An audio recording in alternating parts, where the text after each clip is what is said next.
Aku lahir di tanah yang katanya suci. Tanah tempat para leluhur menanam doa, bukan sekadar batu bata. Tanah yang dari dulu mengajarkan aku. Agama itu rasa, bukan sekadar kata. Tapi entah sejak kapan semuanya berubah. Agama yang dulu menyejukkan kini jadi medan pertempuran. Kitab yang katanya petunjuk malah dijadikan senjata. Kebenaran berubah jadi rebutan, bukan penyadaran. Aku duduk diam, delok, mengamati bagaimana manusia zaman ini lebih cepat membuka kitab daripada membuka hati. Lebih suka mencari dalil daripada mencari rasa. Padahal simbahku dulu ngomong dengan mata berbinar sambil nyelipin bako di sela bibir. Agomo iku kudu ngendog neng batinmu, ojo mong numpang urip neng lambemu. Agama itu harus menetap di batin, bukan hanya hidup di bibirmu. Tapi sekarang, agama berubah jadi dagangan. Siapa yang paling keras suara takbirnya, dianggap paling benar. Siapa yang paling banyak dalilnya, dianggap paling suci. Lalu aku bertanya dalam diriku sendiri, dalil iki piye toh? Dalil kok iso ngalahno rasa welas asih? Kok dalil bisa dipakai ngusir wong sak keluarga, mung mergo bedo pendapat? Apakah dalil itu masih suci kalau dia dipakai untuk membungkam kemanusiaan? Aku mulai menelusuri, membaca, merenung. Ternyata istilah seperti dalil, dalalah, mubah, qiyas, semua itu bukan bagian dari ajaran awal. Itu semua rekayasa intelektual manusia, jauh setelah Nabi tiada. Zaman Nabi agama itu hidup, mengalir, bukan dalam bentuk pasal-pasal hukum, tapi dalam teladan yang lembut. Nabi tidak pernah mengajarkan kita untuk menjadi polisi dalil. Yang beliau ajarkan adalah menjadi manusia, jujur, lembut, sadar. Tapi setelah beliau wafat, kekuasaan datang. Ambisi mulai bermain, dan agama pun ditarik ke medan politik. Dalil-dalil dipakai untuk melegalkan kekuasaan, bukan untuk membangkitkan kesadaran. Orang-orang cerdas dijadikan alat, bukan untuk membimbing umat, tapi untuk menyusun hukum yang menguntungkan tuannya. Hukum berubah jadi tambang emas, fatwa jadi stempel kekuasaan. Dan umat jadi korban yang dibodohi dengan istilah-istilah asing yang tidak mereka pahami. Dalalah mantuk, mafhum mukhalafah, ijma', istihsan, istishlah. Sementara hati kita sendiri tidak pernah disuruh bicara, padahal apakah Tuhan benar-benar serumit itu? Apakah Tuhan tidak bisa dikenali kecuali lewat kamus hukum yang ditulis beratus tahun setelah kitab diturunkan? Aku pernah duduk dengan seorang tua yang sudah banyak diam. Ia berkata lirih, "Anakku, hukum iku mung panggonan. Tapi rasa iku tekan panguripan. Ojo kakehan nggagas hukum, nek atimu durung resik. Hukum itu hanya tempat lewat, tapi rasa, itulah yang mencapai kehidupan. Jangan banyak memikirkan hukum jika hatimu belum bersih." Kalimat itu menghentakku. Aku sadar. Aku selama ini juga pernah terseret. Pernah berpikir, mana dalilnya? Tanpa peduli pada nasib orang yang berbeda denganku. Pernah merasa paling benar, hanya karena hafal beberapa ayat, beberapa hadis. Tapi sekarang aku tahu, kebenaran itu bukan tentang siapa paling banyak dalil, tapi siapa yang paling dalam hatinya. Di tanah Jawa ini, kita diajari untuk ngerti, sadurunge ngerti, memahami lewat rasa sebelum menyimpulkan lewat logika. Tapi sekarang semuanya dibalik. Orang dipaksa paham hukum sebelum dia paham manusia. Orang diajari dosa sebelum dia diajari cinta. Makanya, jangan heran kalau sekarang agama terasa dingin, karena yang mengajarkan pun sudah kehilangan api rohaninya. Dalil dipakai seperti palu, bukan seperti pelita. Kitab dibaca seperti pasal undang-undang, bukan seperti surat cinta. Semuanya kaku, serba benar, tapi kosong dari welas asih. Agama tanpa welas asih itu cuma administrasi, bukan penyembuhan.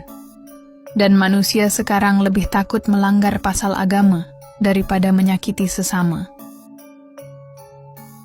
Saya tak sedang menghina dalil, saya hanya sedang mengingatkan. Dalil itu seperti kompas, bukan tujuan. Tujuan kita adalah kesadaran, ketenangan, cinta, dan keadilan.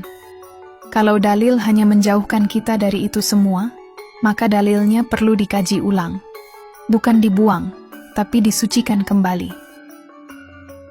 Aku mulai sadar bahwa sejarah agama bukan hanya sejarah pewahyuan, tapi juga sejarah perebutan kuasa atas tafsir wahyu itu sendiri.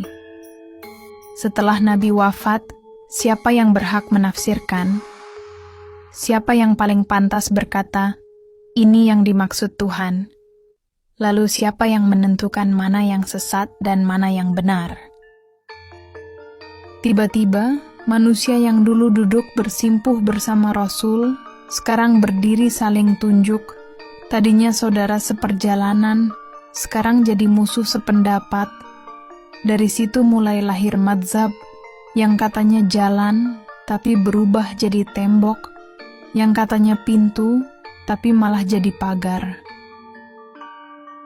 Lalu muncul pula istilah-istilah yang tak pernah disebut Nabi, seperti madzhab ini, madzhab itu, dalil sahih, dalil lemah, hukum wajib, hukum mubah, kufur akbar, kufur kecil, bid'ah hasanah, bid'ah dholalah. Semua serba dikotak-kotakkan, padahal manusia bukan kertas, dan Tuhan bukan sekadar teori. Saya tidak menyalahkan ulama, banyak dari mereka yang jujur, yang murni, yang tulus. Tapi ketika kekuasaan mulai memeluk agama, yang terjadi bukan pelukan kasih, tapi pelukan mencekik. Dalil dipakai untuk menggulingkan lawan politik. Fatwa disusun untuk memenangkan dinasti. Siapa yang berseberangan bisa dibunuh atas nama murtad. Siapa yang menolak tunduk dilabeli bid'ah. Dan begitulah agama yang semula adalah cahaya, kini berubah jadi bayangan kekuasaan. Di tanah Jawa, kita menyebut ini agama kang kehilangan nyawane. Agama yang sudah kehilangan sukma, yang tersisa hanya kulit, aturan, dan suara nyaring. Tapi tidak ada getar, tidak ada rasa.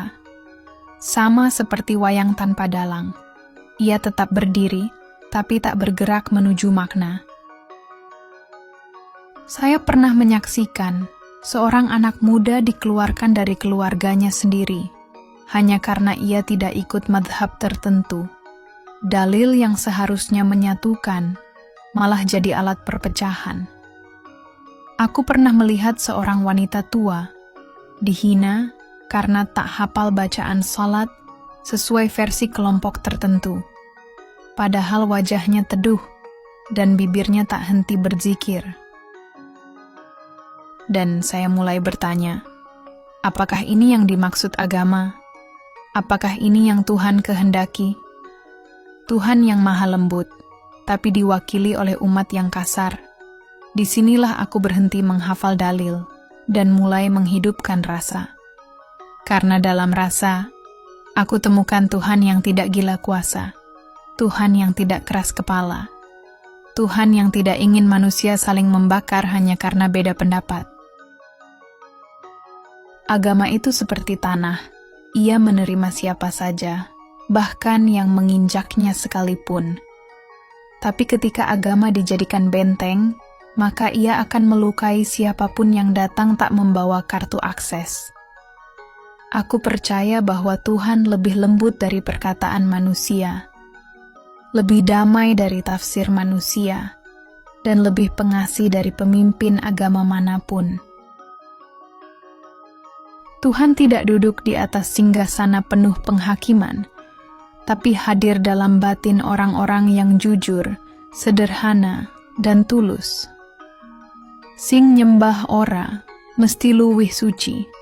Sing ora nyembah ora, mesti kelangan Gusti. Yang beribadah belum tentu lebih suci. Yang tak beribadah belum tentu kehilangan Tuhan. Karena Tuhan hadir bukan hanya di masjid, tapi juga di mata ibu yang menyeka air mata anaknya, di tangan petani yang menanam benih dengan ikhlas, di dada pengemis yang masih bisa tersenyum meski lapar. Kalau agama hanya bisa dikenali lewat dalil, lalu bagaimana dengan mereka yang buta huruf, tapi penuh cinta? Apakah mereka tidak punya tempat di sisi Tuhan? Padahal Tuhan menyebut dirinya Ar-Rahman Ar-Rahim, kasih dan sayang. Dalam budaya Jawa, kita mengenal istilah rasa sejati, perasaan murni yang lahir dari ketulusan. Di sana tidak ada madhab, tidak ada kitab, tapi ada kesadaran dalam diam, ketundukan dalam kelembutan, penghambaan dalam keheningan. Dari kecil aku diajari. Ngerti Allah kuwi ora mung saka kitab, tapi saka ati sing resik lan tindak sing bener. Mengenal Tuhan itu bukan hanya dari kitab, tapi dari hati yang bersih dan tindakan yang benar. Kini aku mengerti kenapa leluhur Jawa menyebut agama sebagai pepadang, bukan perintah. Karena agama sejatinya adalah cahaya, bukan borgol. Kalau ada dalil yang membuatmu membenci sesama, itu bukan cahaya, itu bayangan. Kalau ada hukum yang membuatmu sombong, itu bukan jalan, itu jebakan. Kita tidak bisa kembali ke masa Nabi, tapi kita bisa menghidupkan niat Nabi dalam diri kita, yaitu membebaskan manusia dari belenggu, bukan menambah belenggu baru. Aku tidak meminta kalian membuang kitab. Aku hanya ingin kita kembali ke jiwa kitab, bukan hanya hurufnya. Karena yang Tuhan turunkan bukan sekadar ayat, tapi getaran kasih dan tuntunan hidup. Dalil itu penting, tapi kalau tidak dibaca dengan hati, maka dalil bisa jadi pisau yang menusuk saudara sendiri. Sudah terlalu lama kita menjadikan agama sebagai tembok. Kini saatnya menjadikannya jendela. Sudah terlalu lama kita menimbang iman dari pakaian dan hafalan. Kini saatnya menimbang dari senyum dan tindakan. Welas asih iku luwih gede timbang dalil. Kasih sayang lebih agung dari dalil. Kalau kamu ingin tahu di mana letak Tuhan, lihatlah pada orang-orang yang tetap tersenyum, meski dihina, yang tetap menolong, meski tak seiman, yang tetap lembut, meski tak sepaham. Disitulah cahaya itu tinggal. Saya bukan siapa-siapa, bukan ustazah, bukan kiai, bukan lulusan Timur Tengah. Saya cuma anak Jawa biasa, yang mencoba memahami Tuhan dari rasa, bukan hanya dari kata. Kalau engkau membaca ini dan merasa terusik, barangkali karena suara hatimu juga ingin bicara. Barangkali sudah terlalu lama kau diam dalam tempurung dalil, dan kini rasa sejatimu ingin menari bebas. Mari kita belajar lagi. Bukan belajar untuk menguasai, tapi belajar untuk memahami. Karena saat kita benar-benar paham, kita tidak ingin menang, kita hanya ingin damai. Kalau narasi ini menyentuhmu, dukung perjalanan kesadaran ini dengan klik like dan share video ini ke orang-orang yang Anda sayangi. Setiap dukunganmu adalah cahaya kecil yang ikut menyalakan lentera di jalan pencarian ini. Rahayu, salam welas asih. Salam soko aku, anak Jawa yang masih belajar nyandak rasa, muga Gusti tansah paring pepadang.